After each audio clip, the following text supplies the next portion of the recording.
Hi everyone. So in this video, we're going to talk about how you can use market research surveys, how you can make them on Outgrow, and what you can do with them in the first place. So market research surveys are an affordable and reliable way to gather information from your target markets and audiences. They can be used to access key demographic information, and then you can find out just about anything from what customers like about your brand to what kind of product your market needs. Now, this allows you to make important decisions about your company based on clear data and not just gut instinct. So, there are four major types of market research surveys. These include brand research surveys, product research, customer profiling, and target market research. And on Outgrow, you can build all of these. And I'm going to show you today how you can make a concept test survey in which you basically go ahead and test the marketability of any new product or concept that you have come up with. So as this subheading explains, use this survey to collect feedback regarding your product or idea from your target audience. And first of all, so if you just click on this, if you click start, you can see this is the survey that your target audience would be taking, and they put in their age, gender, uh, and answer this question with something, and then they go ahead, and as you can see, there are like many options here. So as you can see, in this case the product is not even available yet, but it's just asking if you saw this based on the description of the product that you saw earlier, would you buy it, and at what price would you buy it, and all these kind of things. So this is very crucial data for when someone is designing a product or something, and it helps come up it helps you come up with the decisions as to how you should actually make the product before you go ahead and make it in the first place. As you can see in this page, you can actually add a custom page about where your product is, so what about your product or service. You can have images, videos, GIFs, and all that, and then you can ask for details on that. And as you go ahead, minimum 10 characters required.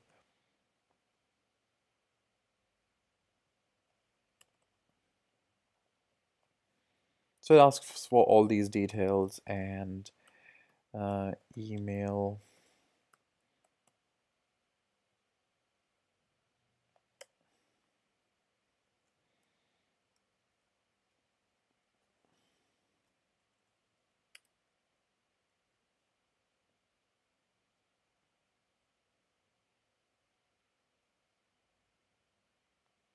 And in the end, it presents with all these options where people can also share it if required, or be redirected to your social profiles to follow you. So it's up to you where what you want to put. You can also put a video here if required. So it's totally up to you. So let's go on to the home page. So once you're in your dashboard, to find the market research surveys, you basically go to the poll section here, and then you click on select a template, or you can start from scratch if you wish, but select a template. We already have tons of templates available for you.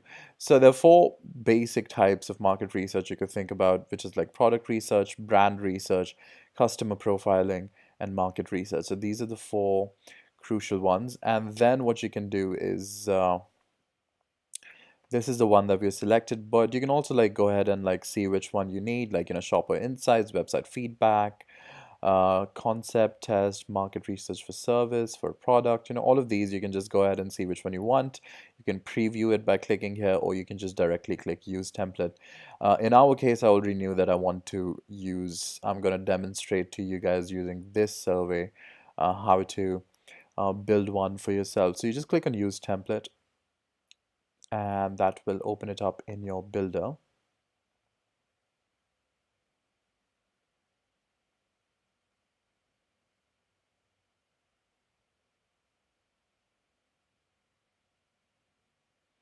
Okay, so once you're in the builder, as you can see, these four tips actually help you understand and they give you a very quick review of how to go about the builder. Tip one, how to use the builder. Click on the element to edit its properties.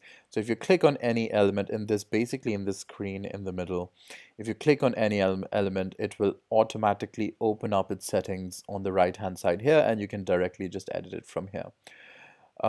Similarly, tip 2 is here. These three tabs are to edit page properties. This one, lead generation properties with this little man with the plus icon, and display properties with this little pencil. Where is tip 3? Tip 3 is here. So if you want to add more questions or a lead generation form, you do it from the left hand side. And finally, tip 4 is right here to publish your content once you're done editing everything. So that's that, and let's then go ahead into the builder.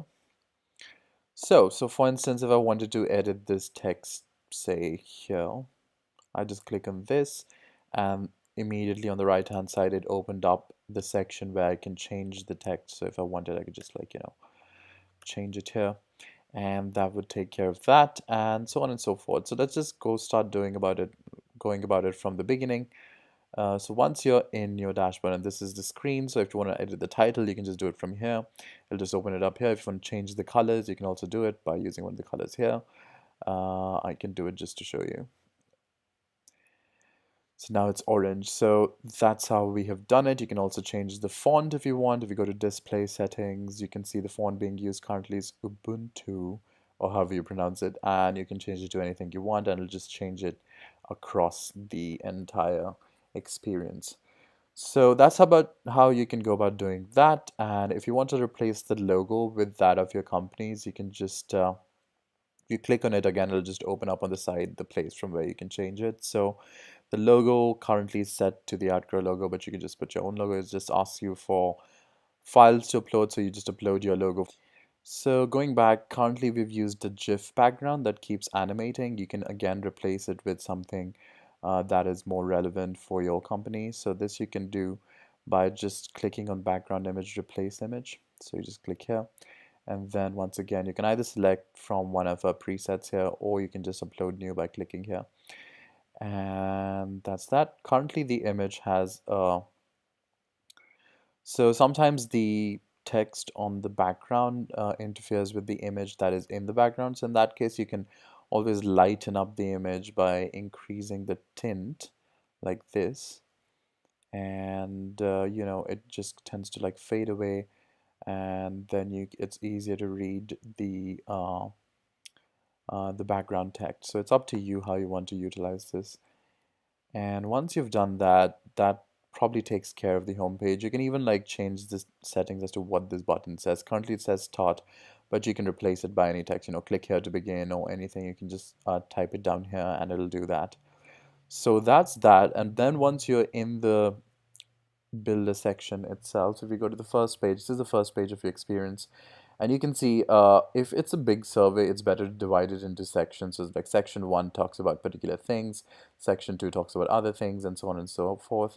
So that is how you go ahead and do that. So in this case, if you wanted to edit these questions, you just click on it, for instance, and it will automatically open it up on the right hand side here.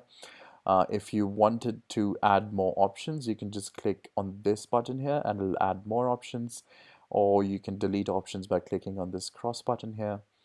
And there's a lot that you can do with the options. So currently we just display the options, but you can also display them as icons. So it will add particular icons, and you can find the appropriate icon for man or a woman from these icons and put those there. So that makes these surveys more interactive and more beautiful. So you can try doing that. And then similarly, if you wanted to have images instead of icons, then each option would display as an image, and you can put your own images from Google Images or from stock photos, up to you where you want to put them from.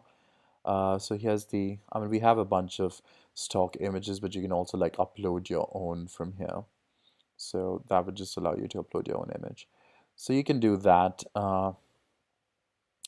Once you've changed the options and made them what you want them to look like, you can also change you can add a help text to the questions. So sometimes you ask a question and it requires some clarification. So if you add a help text, it would just display the help text right next under the question. So you can do that. You can also change the colors of it. You can add hyperlinks in the help text. So if you want to have a privacy policy, you can have a hyperlink to that so people can be directed to there. Similarly, in the question itself, you can change the colors, add a hyperlink, up to you what you want to do. And the types of questions, as you can see, there are like 1, 2, 3, 4, 5, 6, 7, 8, 9, 10 types of questions. And so these allow the survey to be very different from just like a form that one is filling. So you can actually have all sorts of questions that can be interactive in nature, that are much better looking than, just having a single thing throughout. So single select, you all know what that's about, if you just have to select one thing, but there's sometimes you want to give them the option to select two things or three things, so you use multi-select for that. Drop down is to be used in cases where you have like say 50 options, or if you have like 10, 20 options, because if you had like 10, 20 options, they would just take up the entire page. So instead you can just have a drop down menu where all those just 10, 20 options would display, and one can just scroll down or up. So that would be a more pretty way of displaying 20 options. So that is where you use that. Text input, in case the user has to give some written feedback. You can also like put a limit on the minimum characters and the maximum characters. Up to you. Also, there's this option to mark as mandatory so that people just don't skip the question. You just like click on it, and then this little red star appears here so that they know that they have to answer it in order to proceed to the next section. So that's what text input is about. Then there's also, like, in the text input, you have the option to uh, have it just numeric only or alphanumeric. So if the text input is about particular numbers, then someone has to enter a number, then you don't want them to enter alphabets or something inside it. So then you can make it numeric only. You can also use the text input to make sure people enter an email address in case you're asking for an email address. And finally, location. And this is powered by Google, so it actually looks up the location, and you can collect that data about your survey target audience. And so that's what text input is about. Text area is much bigger than text input, because in text input there's only a single line, whereas in text area there's an entire paragraph, so the user knows what he is entering as he's typing it. So that's what text area is about. And then you can also put like a word limit on it so that people just don't go around writing essays or something. Or again, also a minimum word limit so that they don't also not write anything. So you can take care of that. Then you can also, like, to make it more interactive, or like more better looking, you can also have numerical questions answered with numeric sliders. So if you were asking something like, so what is your annual salary, so you can just like kind of have a numerical slider to kind of indicate that. So that's what that is used for. Opinion scale is used to, obviously, not at all likely, extremely likely on the left hand side and right hand side. So, how likely are you to buy this product if it was in the market? And you're like, not at all likely, extremely. They can just select using that. You can increase the number or decrease the number of steps in this, or increase it if required. Uh, that is that. And then you go to rating, where you can ask for, like, just like a 5-star, 4-star. You can ask for a rating, or what their feedback using a rating. So there's that. Date time picker is used in case someone wants to set an appointment, for instance. So they would just click on it, and they can pick a date on which to set an appointment with you and choose a particular time. It's not required for surveys a lot, but just in case you want to use it, this option is available. And finally, file upload is used to, and if in case they want to upload a particular document, all sorts of documents can be uploaded: video, Excel, doc, PDF, and image. So you can do that, and you can also select which ones are required. So that's what these question options are for. If you wanted to add more questions in the first place, then you just like click on this add button, and then you click question, so that would add a new question. If you click section, then that would add a whole new section. As you can see, this is divided into sections. Each page is a particular section. And finally, a lead generation form that is right here. Where is it? This is right at the end, so that you can collect details about your survey takers. And in the lead generation forms, there's this option to have it on the welcome screen after the questions, before the results, or with the results. It's up to you. And in it, you can add more fields. Currently, it's just like name and email, but you can also add, you know, phone number, location, and all sorts of other fields. So it's really up to you how much details you want to collect from your survey takers. So that is about it as far as like, questions and options go. But there's also the ability to add particular outcomes. So currently you can see there's just one outcome. But what you can also do is based on how people answer the questions, you can have different outcomes. And that is something more complicated. And in that case, you just have to go ahead and for each question, how people answer the question. So say, if they choose option one, then lead them to outcome one. If they choose option two, lead them to outcome two. If they choose option three, that is more likely to lead them to outcome one. So you can you can do that. And then what it would do is from each section and each question, it will tally the total result, and based on that, whichever option wins will lead to the ultimate option. So, sorry, to the ultimate outcome. So that is how you can go ahead to doing that. In the outcomes, you can see we've set a GIF here, but you can remove that GIF and upload a particular video about your company, or you can have a different call to action. Currently, it says build a similar survey, but you can have an option saying check out our website and then link it to your website, or check out our blog and link it to the blog. And so it's completely up to you. And you can also have these widgets for sharing on social media, but not necessarily required in surveys, but just in case you do require them, you can put them. You can also disable them. So here in the options, if you go scroll down, here's this share on social media, and you can just toggle it off, and then it is gone. And similarly, if you subscribe to social feeds, you can turn it on or off, up to you. So it's highly customizable, and you can do whatever you wish with it. And so that is that. So once you've done all of that, do take a look in the mobile view and see whether it looks nice, because a lot of people tend to answer surveys on mobiles, so it's nice to like check it out if everything is looking okay in the mobile view. And so that is that. And once you've taken care of all that, just click here and make sure you publish it. So once you click on go live, it will start to publish it. And once it's done, you'll get this kind of screen where it says you can, this is the, you can use this URL to share the survey with others, but you can also, what you can do is embed the survey in various places. So you can use this code to embed it in your website, for instance, or if you click here, you can see other embed options like, embedding it as a chatbot, or embedding it as an exit intent pop-up. There are all these things. So if you just click on it, it will take you to the embed section in the configure tab. So you are in the build tab, it takes you to the configure tab to see all the embed options, embed in mobile, full screen, pop-up chat, custom embed, up to you. So going back to the build tab, this is where we were in the mobile view, but you can go back to the desktop view from this.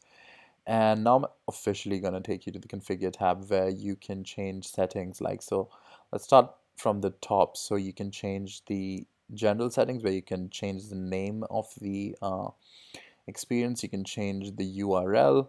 Then you can change the SEO settings where just how it appears when one shares it on Facebook or something. So you can change the title, you can change this description that comes underneath. Just above this link, there would be a little description that usually comes. So for instance, if I type this out, this little description that comes here.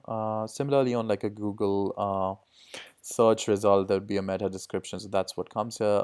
This allows Google and other search engines to index or follow, so that it chokes up on their search results in the first place. You can turn it off if this is a survey that you're only sharing with certain particular people. So that, and then email notifications is an interesting feature that allows you to send personalized emails to people based on how they answer the survey. So if I turn this on, make sure you enter your own email ID here, and you can enter any name. It doesn't even have to be your own name. It can be the name of an employee, and the email ID can be the company email ID. So that's how you can go about doing it. Then you enter a subject, and within the subject itself, you can have you know details that you collected from the survey. So you can actually have the name, and it was like, and then you can have saying so you can just construct a sentence around that in the subject. So that also you can add variables in the email message itself. So it says hi full name, and here it will just draw the information from the survey about the full name. And then just this is just a standard one, but you can have like this is how you answered questions uh, A, B, C, and D. So you can pull the data from here. This is how you answered questions 1, 2, 3, and 7. And based on that, we would like to say this and this to you. And you can then automatically, this email would be sent to each of those people.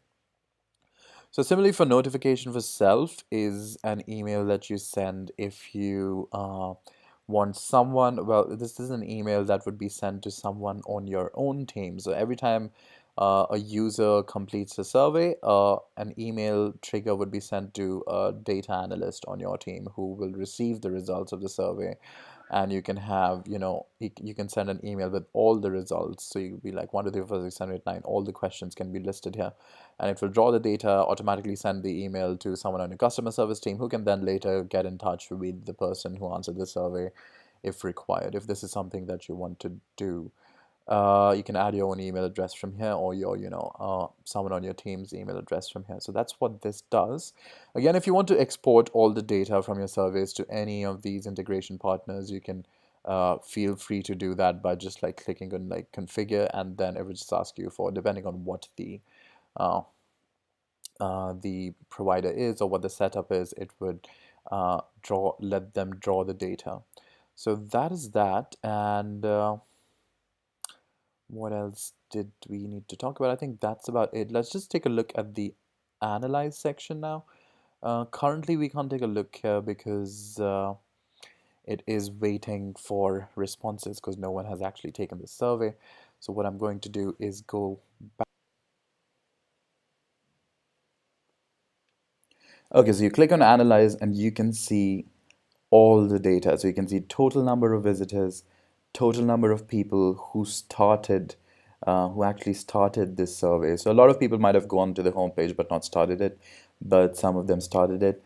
And then number of people who entered their email at the end of the survey or at the beginning of the survey. And then conversion rate usually measures the number of people who actually entered their email versus the number of people who visited. So that's that. And engagements is the number of times users shared it on social media or something.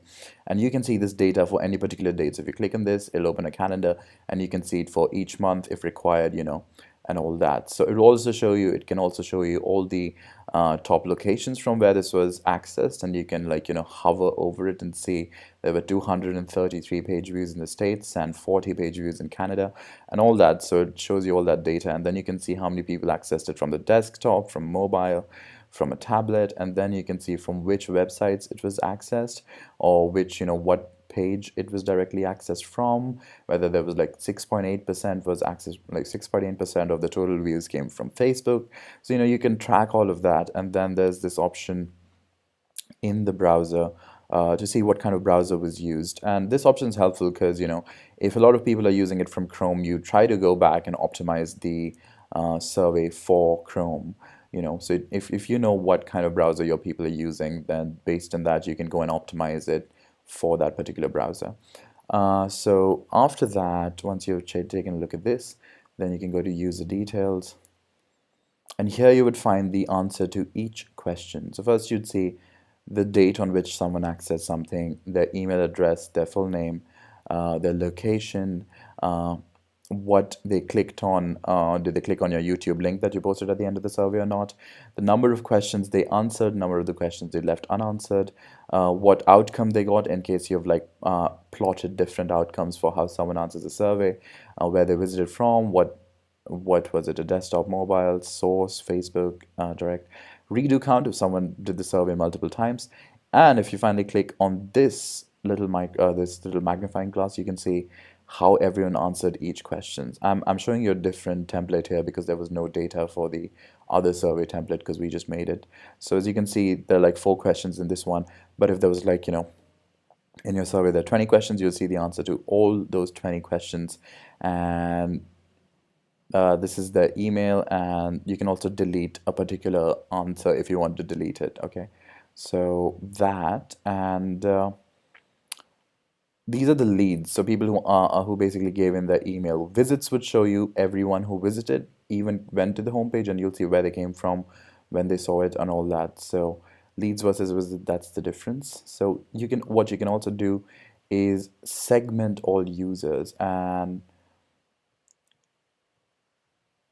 you can segment them by basically adding criteria. So you can segment them by how they answered the first question. So how they answered the first question, what kind of result they got, or so if people answered the first question with option A, you can get a list of all the people who answered option A, and then what you can do is you can export that list into Excel, or you can export it to your other software tools if required.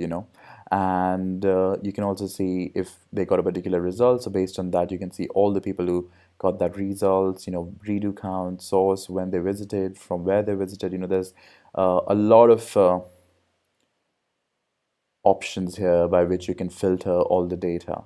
And there's also finally the option to filter all the data by particular dates. So you can add one filter here, then you can add a second filter here, and then you'll have a certain amount of data, and then you can export all of it to your Excel sheets or to another department if required. And I think that's about it. If you have any questions, feel free to email us at questions@outgrow.co. And don't forget to subscribe to our channel for any more marketing related updates. We come up with new features all the time. And if you're subscribed, it's going to be really helpful. So thank you.